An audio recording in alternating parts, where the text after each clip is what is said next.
আমিনগাঁৱৰ বিশিষ্ট সমাজসেৱক কেশৱ কলিতালৈ ডক্টৰেট সন্মান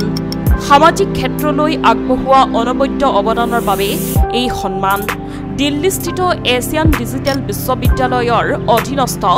GHRPF গৱেষণা প্ৰতিষ্ঠানে প্ৰদান কৰে ডক্টৰেটৰ সন্মান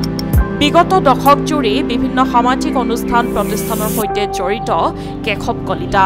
দিল্লীৰ ক্ৰিয়েটিভ আনলকত অনুষ্ঠিত সমাৱৰ্তন অনুষ্ঠানত দেশৰ বিভিন্ন প্ৰান্তৰ 5 গৰাকী বিশিষ্ট ব্যক্তিক প্ৰদান কৰে সন্মানীয় ডক্টৰেট বঁটা ডক্টৰেটৰ সন্মান লাভ কৰি উৎফুল্লিত হৈ পৰে বিশিষ্ট সমাজসেৱক গৰাকী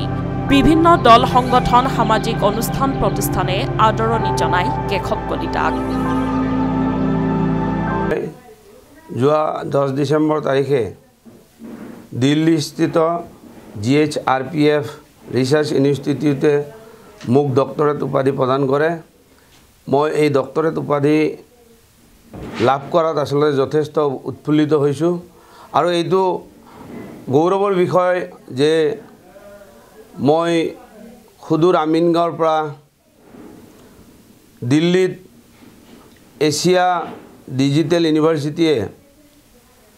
ডক্টৰেট উপাধি প্ৰদান কৰিলে সামাজিক কাম কৰাৰ বাবে সৰুৰ পৰা মই সামাজিক কামত আসলতে অগ্ৰণী ভূমিকা লৈছিলোঁ অসমৰ বা আমাৰ দাঁতিকাষৰীয়া অঞ্চলসমূহত প্ৰত্যেকটো অনুষ্ঠানতে মই জড়িত হৈ আছিলোঁ আৰু প্ৰত্যেকটো অনুষ্ঠানতে যিখিনি পাৰি মই মোৰ শ্ৰমদানেৰে হওক বা আৰ্থিকেৰে হওক মই সহায় সহযোগিতা আগবঢ়াইছিলোঁ যাৰ বাবে আজি হয়তো মই এনেকুৱা এটা সন্মান পাবলৈ সক্ষম হৈছোঁ আৰু এই সন্মানে আসলতে মোক অনাগত দিনত কাম কৰাৰ বাবে আৰু অধিক প্ৰেৰণা যোগাইছে যে অনাগত দিনত যে মই আৰু কিছু কাম কৰিব বাকি আছে সেই কামসমূহ যাতে কৰিব পাৰোঁ ভাল ধৰণে তাৰ বাবে এই ডক্টৰেট উপাধিটোৰ জৰিয়তে মই যথেষ্ট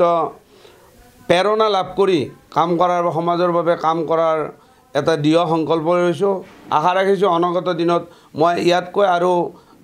অন্য যাতে ডিগ্ৰী লাভ কৰিবলৈ সক্ষম হওঁ তাৰ বাবে সকলোৰে মই আশীৰ্বাদ বিচাৰিছোঁ উত্তৰ গুৱাহাটীৰ প্ৰতিবেদক সংবাদ লহৰ।